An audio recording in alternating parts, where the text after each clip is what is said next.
Hello class 6 children.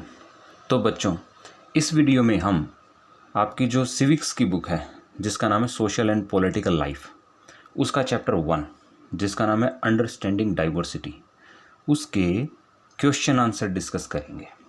शुरू करते हैं बच्चों। पहला क्वेश्चन है, draw up a list of the different festivals celebrated in your locality. भाई, आपके आस पड़ोस में जो अलग अलग त्यौहार मनाए जाते हैं उनकी लिस्ट बनाओ, बताओ उनके बारे में। फिर पूछा है, which of these celebrations are shared by members of different regional and religious community. इनमें से कौन से हैं जो अलग अलग धर्मों के लोग भी आपस में मिलकर मना लेते हैं। ठीक है, तो देखो पहले क्वेश्चन का आंसर करते हैं, लिस्ट बनाते हैं कौन से फेस्टिवल हमारे आसपास मनाए जाते हैं। देखो भाई, दिवाली है, होली है, ईद है, जन्माष्टमी और क्रिसमस है, रक्षाबंधन है। तो ये कुछ फेस्टिवल ऐसे हैं जो हमारे आस पड़ोस में, हमारे स्टेट में, हमारे देश में मनाए जाते हैं। और ये जो यहाँ लिखे हैं ये तो कुछ 4-5 ही मेन फेस्टिवल हैं। इनके अलावा भी स्टेट वाइज और हमारे देश में बहुत सारे फेस्टिवल मनाए जाते हैं। ठीक है, बहुत फेस्टिवल मनाए जाते हैं। ये लिस्ट आप कितनी भी लंबी कर सकते हैं। ठीक है, बस ये 5-6 मैंने यहाँ नोट डाउन किए आपके लिए। ठीक है बच्चों। हाँ, इसमें एक बात ये समझने की है, जो दूसरा क्वेश्चन पूछा है, which of these celebrations are shared by members of different regional and religious communities. कौन से फेस्टिवल हैं जो अलग अलग रीजनल और रिलीजियस कम्युनिटीज़ मिलकर मना लेती हैं। देखो बच्चों, कुछ फेस्टिवल्स ऐसे हैं जो हमारे नेशनल इम्पोर्टेंस के हैं, जैसे रिपब्लिक डे, ठीक है, और इंडिपेंडेंस डे। ये दोनों ही दिन नेशनल इम्पोर्टेंस के हों, हमारे देश में रहने वाले किसी भी धर्म के लोग हों, वो सब इसको मनाते हैं। ठीक है, इन दोनों को मनाते हैं। ये हो गया। और बच्चों, जहाँ लोगों में खूब भाईचारा होता है तो वो आपस में एक दूसरे के त्यौहार भी खूब मिलजुल कर मनाते हैं। हमारे देश में अमूमन लोग ऐसा करते हैं। ठीक है, तो ये फेस्टिवल आपस में लोग मिलजुल कर मनाते हैं। तो एक तो हो गई लिस्ट, और दूसरे कौन से फेस्टिवल जो नेशनल इम्पोर्टेंस के हैं, रिपब्लिक डे और इंडिपेंडेंस डे, और कुछ होली, दिवाली, ईद वगैरह लोग मिलकर मनाते हैं। तो इस तरीके से आप 2 पॉइंट इसमें बना दीजिए। ये हो गया आपका आंसर। आगे देखते हैं। अगला क्वेश्चन है, what do you think living in India with its rich heritage of diversity adds to your life. भाई, इंडिया जैसे देश में रहना जहाँ बहुत सारी डाइवर्सिटी है, तो वो आपकी लाइफ में क्या ऐड करता है। एक ऐसा देश जिसमें अलग अलग तरह के धर्म हैं, भाषाएं हैं, बोलियां हैं, खान पान है, रहन सहन है, रीति रिवाज हैं, कपड़े हैं, वो आपकी लाइफ में क्या चीज़ ऐड करती है, क्या फ़ायदा देती है। पहला पॉइंट देखो, we get to know the different cultural traditions. भाई, ऐसे देश में रहने का एक फ़ायदा तो ये है कि हमें अलग अलग कल्चर के बारे में पता चलता है। भाई, मुस्लिम कैसे रहते हैं, हिंदू कैसे रहते हैं, सिख लोग कैसे रहते हैं, क्रिश्चियन कैसे रहते हैं, और बुद्धिस्ट कैसे रहते हैं, जैन कैसे रहते हैं, उनके रीति रिवाज, उनके कल्चर का हमें पता चलता है। एक बात, ठीक है। दूसरा पॉइंट देखो, we get to enjoy a variety of music, dance belonging to different states और रिलीजन, है ना। अलग अलग स्टेट वाइज, अलग अलग धर्मों के हिसाब से, अलग अलग एरिया के हिसाब से कोई भी म्यूज़िक है, ठीक है, कोई भी डांस की फॉर्म है, कोई भी उनकी कला है, तो वो हम देख पाते हैं, सीख पाते हैं, जान पाते हैं। ठीक है, उससे हमारी लाइफ थोड़ी सी और रंगीन हो जाती है, अच्छी हो जाती है, मज़ा आता है जीने में, है ना। उसके बाद देखिए third point, we get to taste delicious food from different regions, है ना। अलग अलग एरियाज़ के अलग अलग फूड हमें मिल जाते हैं, तो ये बड़ी फ़ायदे की बात हो गई। अगला पॉइंट देखो, we learn different languages from our friends and neighbours. अलग अलग भाषाएं यहाँ पे हैं, हम उनको सीख सकते हैं, उनसे फ़ायदा ले सकते हैं। ठीक है, ये हो गई बात। We celebrate festivals of different religions and communities. भाई, बहुत सारे त्यौहार हिंदुओं के हैं, वो सिख लोग भी उनमें शामिल होते हैं, मुस्लिम भी शामिल हो जाते हैं, क्रिश्चियन भी शामिल होते हैं। फिर जब क्रिश्चियन का त्यौहार आता है, कौन सा, एक बहुत बड़ा फेस्टिवल है, कौन सा, क्रिसमस, तो उसको सब लोग मनाते हैं, सब कम्युनिटीज़ मिलके मना लेती हैं। जब ईद आता है तो भाई सभी लोग शामिल होते हैं, उसमें मनाते हैं, सबको ईद मुबारक बोलते हैं, है ना। तो आपस में जब सब लोग मिलकर इन अलग अलग त्योहारों को मनाते हैं, भाईचारा बढ़ता है और प्रेम से रहना शुरू करते हैं। तो ये चीज़ हो गई। उसके बाद this kind of diversity teach us to stand together as Indians despite all the cultural and social differences. इससे हमें सीखने को क्या मिलता है? इस डाइवर्सिटी से हमें सीखने को ये मिलता है कि भाई बेशक से हमारे अंदर डाइवर्सिटी है, हम अलग अलग हैं, लेकिन हम सब मिलजुल के रहें, साथ रहें, एक दूसरे के साथ खड़े रहें और सब चीज़ों को भुलाकर एज ए इंडियन हम रहें, है ना। सब के अलग अलग धर्म हैं, कोई बात नहीं है, सब साथ मिल के मनाएं, है ना। सबके रीति रिवाज थोड़े अलग हो सकते हैं, कोई दिक्कत नहीं है, उनको समझें। एक दूसरे के लिए अपनी एक समझ बनती है हमारे जैसे देश में, इंडिया जैसे देश में रहने से, अगर हम प्यार से रहें तो, है ना। ये हो गई बात। उसके बाद थर्ड क्वेश्चन पे आओ। Do you think the term unity in diversity is an appropriate term to describe India? भाई एक भारत जो हमारा देश है, इसके लिए क्या ये टर्म बिल्कुल सही है, यूनिटी इन डाइवर्सिटी, कि हम अलग अलग होते हुए भी एक साथ हैं, है ना। और what do you think Nehru is trying to say about Indian unity, कि पंडित नेहरू जो है वो इंडियन यूनिटी के बारे में क्या कह रहे थे, कि quoted above from his book the discovery of India, है ना। तो यूनिटी इन डाइवर्सिटी ये नेहरू जी ने कहा है अपनी बुक डिस्कवरी ऑफ इंडिया में। तो क्या ये बिल्कुल सही है? चलो पता लगाते हैं। पहला पॉइंट देखो, yes the term unity in diversity is definitely an appropriate term to describe India. बिल्कुल सही बात है। देखो हमारा देश जम्मू कश्मीर से लेके कन्याकुमारी तक, अरुणाचल से लेके और जो है गुजरात तक, और हमारे आइलैंड्स भी आ गए जिसमें अंडमान निकोबार और लक्षद्वीप, हम सब जो हैं बिल्कुल एक हैं, हमारे देश पूरा यूनाइटेड है। बिल्कुल एप्रोप्रिएट टर्म है, ये टर्म बिल्कुल सही है।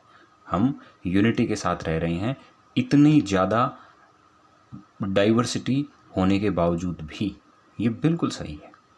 दूसरा पॉइंट देखो, India is a land where people from different religions, culture, creed, caste live together in complete harmony. देखिए हमारे देश में है ना, अलग अलग धर्मों के लोग रहते हैं, अलग अलग भाषाएं बोलते हैं, अलग पहनावा पहनते हैं, ठीक है। उनके कल्चरल ट्रेडिशंस अलग अलग हो सकते हैं, उनकी ड्रेस अलग हो सकती हैं। तो भले ही वो इतने अलग हैं, लेकिन फिर भी हम प्यार से, प्रेम से एक दूसरे के साथ रह रहे हैं, है ना। वो एक अलग बात है कि कुछ चिटपुट झगड़े कभी किसी बात पे हो जाते हैं, लेकिन फिर भी ज़्यादातर हम लोग बहुत ही प्रेम से और आराम से साथ रह रहे हैं हमारे देश में, ठीक है। उसके बाद देखिए, they celebrate different festivals together and joys and sorrow of each other. This kind of diversity add charm to our life and help us to live together peacefully. देखिए हम एक दूसरे के सुख दुख में साथ खड़े रहते हैं, है ना। अलग अलग धर्मों के हो सकते हैं, हम अलग अलग जाति के हो सकते हैं, लेकिन फिर भी एक दूसरे के साथ खड़े रहते हैं, एक दूसरे का सुख बांटते हैं, दुख बांटते हैं, है ना। तो इस तरीके से हम पीसफुली साथ रह पाते हैं। फिर लास्ट पॉइंट देखो बच्चों, Jawaharlal Nehru in his book the discovery of India is trying to say that tolerance is much ingrained in all citizen, है ना। हमारे जो देश के लोग हैं वो बहुत टॉलरेंट हैं, वो हर चीज़ को समझते हैं और आराम से चीज़ों को सह जाते हैं और एक दूसरे के लिए एक अच्छी समझ दिखाते हैं, अंडरस्टैंडिंग दिखाते हैं। इसी वजह से जो है हम लोग जो दूसरे धर्म हैं, दूसरी जो बिलीफ हैं, दूसरे जो विचारधारा हैं, उन सब को अपने अंदर शामिल कर लेते हैं और अच्छे से मिलजुल कर रह पाते हैं। तो ये पंडित नेहरू कहना चाह रहे हैं अपनी बुक डिस्कवरी ऑफ इंडिया में, है ना। क्या है हमारे देश में? Unity in diversity. तो ये अप्रोप्रिएट टर्म है इंडिया को डिस्क्राइब करने के लिए, बिल्कुल सही बात है। क्वेश्चन नंबर 4 देखो बच्चों, underline the line in the poem sung after the Jallianwala Bagh massacre which according to you reflects India's essential unity। तो जलियांवाला बाग में जो मैसेकर हुआ, जो खून खराबा हुआ, किसने किया था? जनरल डायर ने किया था, जब ब्रिटिश हुकूमत थी, ब्रिटिश राज था इंडिया में तब। तो बच्चों जनरल डायर ने वहाँ बहुत सारे लोगों को, एक बड़ी भीड़ पर उसने गोलियाँ चलवा दी, बहुत लोग मारे गए। तब एक लाइन जो है वो बोली गई है कि which according to you reflect India's essential unity. तो एक पोएम है और उस पोएम में एक लाइन है जो इंडिया की यूनिटी को दर्शाती है, ठीक है। तो वो बताइए, इस इवेंट के बाद एक पोएम गाई गई थी। देखिए यहाँ पे मैंने आंसर में पूरी की पूरी पोएम लिखी है, तो पूरी पोएम आपका आंसर नहीं है, सिर्फ वो एक लाइन ही आंसर है। पूरी पोएम इसलिए पेस्ट कर दी गई है ताकि आपको कोई कन्फ्यूज़न ना हो, ठीक है। और येलो कलर में ये लाइन हाईलाइटेड है, ये ही आंसर है, और इसको जो डिस्क्राइब किया है वो आंसर है। तो देखो आंसर क्या है, कौन सी लाइन है वो लाइन है the blood of Hindus and Muslim flows together today, है ना। तो हिंदू और मुस्लिम का जो खून है वो साथ बहा, है ना, दिन खून के हमारे प्यारे न भूल जाना। इस पोएम का जो हिंदी वर्जन है ना वो बहुत प्यारा है, उसको पढ़कर देखना कभी, ठीक है। Don't forget the days of blood of friend, है ना, दिन खून के हमारे प्यारे न भूल जाना, हम साथ साथ लड़े थे, है ना। तो ये लाइन है, बहुत बहुत शानदार पोएम है। तो इसमें क्या कहने की कोशिश कवि कर रहा है, देखिए, the underlined line reflect India's unity. ये जो अंडरलाइंड लाइन है ना, ये लाइन इंडिया की यूनिटी को दर्शाती है ना, कि भाई हम हिंदू थे, चाहे हम मुस्लिम थे, या हम कोई और धर्म या जाति के थे, हम साथ साथ लड़े हैं आज़ादी के लिए, और हमारा खून भी साथ साथ बहा है, ठीक है बच्चों। तो ये आपका आंसर होगा। उसके बाद क्वेश्चन नंबर 5 देखिए, choose another region in India and do a similar study of the historical and geographical factors. कोई भी इंडिया का एक रीजन ले लीजिए, स्टेट ले लीजिए, और उस पे स्टडी कीजिए कि भाई हिस्टोरिकल और जियोग्राफिकल फैक्टर्स जो है ना वहाँ के, यानी कि उस स्टेट की, उस एरिया की हिस्ट्री ने और उस स्टेट की जियोग्राफी ने वहाँ डाइवर्सिटी ऐड की। तो कैसे ऐड की, आपको पता है, किसी भी एरिया की हिस्ट्री और किसी भी एरिया की ज्योग्राफी, तो हिस्ट्री ज्योग्राफी दोनों ऐसी चीज़ें होती हैं जो किसी भी एरिया में विविधता लाते हैं, उसमें डाइवर्सिटी ऐड करते हैं। हिस्ट्री की वजह से हमारे देश में इतनी सारी डाइवर्सिटी है, अलग अलग धर्मों के लोग हैं, अलग अलग जातियों के लोग हैं, वो अलग अलग भाषाएं बोलते हैं। किस वजह से है, हिस्ट्री की वजह से है, और ज्योग्राफी भी उसमें शामिल है। अब ज्योग्राफी कैसे, भाई जहाँ ठंड है वहाँ का पहनावा अलग होगा, खान पान अलग होगा, जहाँ गर्मी रहती है वहाँ का पहनावा अलग होगा, खान पान अलग होगा, रीति रिवाज अलग होंगे। तो ज्योग्राफी हिस्ट्री दोनों ही डाइवर्सिटी ऐड करने वाले फैक्टर हैं। ये हमने पढ़ा है आपकी बुक के लास्ट कंसेप्ट में। हमने क्या पढ़ा था, केरला के बारे में पढ़ा था और लद्दाख के बारे में पढ़ा था, अगर आपको याद हो, ठीक है। So are these traditions and geographical factors connected to each other. क्या ये आपस में कनेक्शन रखते हैं, हाउ, कनेक्शन है तो कैसे है। चलो, तो ये डाइवर्सिटी ऐड भी करते हैं और कनेक्शन भी है इनका आपस में। चलो आंसर देख लेते हैं बच्चों। इसके लिए सबसे पहले आपको क्या करना होगा, इसके लिए आपको सबसे पहले केरला और लद्दाख के अलावा, क्योंकि वो तो हम पढ़ ही चुके हैं, आपको कोई और एरिया, कोई और स्टेट फाइंड आउट करना होगा। फिर उसकी थोड़ी हिस्ट्री जाननी होगी और उसकी थोड़ी ज्योग्राफी जाननी होगी, ठीक है। फिर उन्होंने क्या डाइवर्सिटी वहाँ पे ऐड की है और क्या उन दोनों का आपस में कनेक्शन है, हिस्टोरिकल और जियोग्राफिकल फैक्टर्स का, तो वो पता लगाना होगा, ठीक है। फिर आपका आंसर फ्रेम होगा। एक मैं यहाँ कर देता हूँ, मैंने यहाँ पे पिक किया है स्टेट वेस्ट बंगाल। ज़रूरी नहीं है कि आप वेस्ट बंगाल ही लिखें, आप पंजाब लिख सकते हैं, आप बिहार के बारे में लिख सकते हैं, आप हिमाचल प्रदेश के बारे में लिख सकते हैं, आप तेलंगाना के बारे में लिख सकते हैं, ठीक है। बस आपको उसके बारे में कुछ फाइंड आउट करना होगा, कुछ पॉइंट्स, और फिर ऐड करने होंगे। देखो बच्चों, बंगाल को देख लेते हैं। वेस्ट बंगाल जो है ना, ये एक गंगा ब्रह्मपुत्रा डेल्टा में सिचुएटेड है। वहाँ पे रिवर गंगा है, ब्रह्मपुत्रा है, उसका डेल्टा है, सुंदरबन डेल्टा साउथ में बनता है, और नॉर्थ में वहाँ हिमालय को टच करता है ये स्टेट। तो ये कुछ इसकी ज्योग्राफी है। अब इस ज्योग्राफी की वजह से हुआ क्या है, इसमें ये हुआ है, यहाँ पे देखिए फूड, वहाँ का फूड, क्योंकि डेल्टिक रीजन है ना, रिवराइन रीजन है, नदी का है, तो वहाँ पे चावल ज़्यादा उगता है, चावल की खेती ज़्यादा होती है, तो लोग चावल खूब खाते हैं। वहाँ की जितनी भी डिश है ना, ज़्यादातर डिश में चावल का इस्तेमाल होता है। फिर मछली की अवेलेबिलिटी बहुत ज़्यादा है, फ़िश बहुत ज़्यादा है, तो लोग मछली खाते हैं और मीट खाते हैं। तो ज्योग्राफी ने सपोर्ट किया इन चीज़ों के प्रोडक्शन को, तो लोग वो चीज़ खाते हैं। उनकी डिश ज़्यादातर इन चीज़ों की बनी होती है, राइस, फिश एंड मीट। तो ज्योग्राफी ने वहाँ डाइवर्सिटी ऐड कर दी ना, ये हुई बात।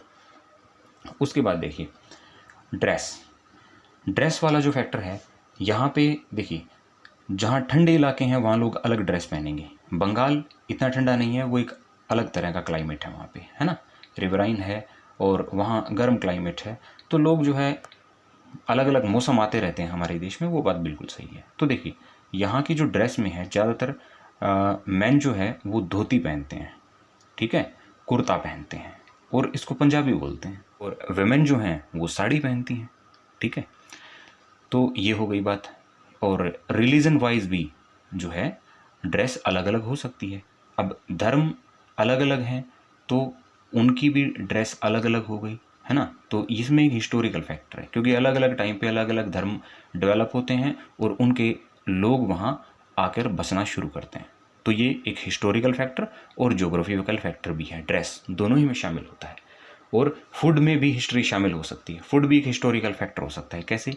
क्योंकि जब अलग अलग लोग वहाँ के आके बसते हैं तो वो अलग अलग तरह के खाने अपने साथ लाते हैं, मतलब कि उनको बनाने आते हैं, वो वहाँ बनाने शुरू करते हैं, तो वहाँ फूड में डाइवर्सिटी ऐड हो जाती है। तो फूड भी दोनों में शामिल है और ड्रेस भी दोनों में शामिल है। रिलीजन, वक्त के साथ अलग अलग तरह के लोग वहाँ के बसना शुरू करते हैं। हम 7th में पढ़ेंगे कि भाई उस टाइम जो है ना इस्लाम हमारे देश में फैलना शुरू हो गया। तो जब मुस्लिम पीपल आगे रहने लगे तो वहाँ मुस्लिम जो है रिलीजन आ गया, है ना। हिंदू वहाँ पे थे, मुस्लिम थे, उसके बाद आने वाले वक्त में क्रिश्चियन भी आ गए, है ना। जब अंग्रेज आए क्रिश्चियन भी आ गए, बुद्धिज़्म वो पहले से ही था। तो अलग अलग धर्म वहाँ पे मिलते हैं अब। और ये क्या है? ये एक हिस्टोरिकल फैक्टर है, हिस्ट्री की वजह से ऐसा है, ठीक है। ये हो गई बात। लैंग्वेज पे आओ। देखिए वक्त के साथ अलग अलग लैंग्वेज जो है डेवलप होती हैं। पहले वहाँ बंगाली लैंग्वेज डेवलप होती है, उसके बाद वहाँ पे जो है अंग्रेज आ गए तो कुछ इंग्लिश भी वहाँ खूब सारी बोली जाती है।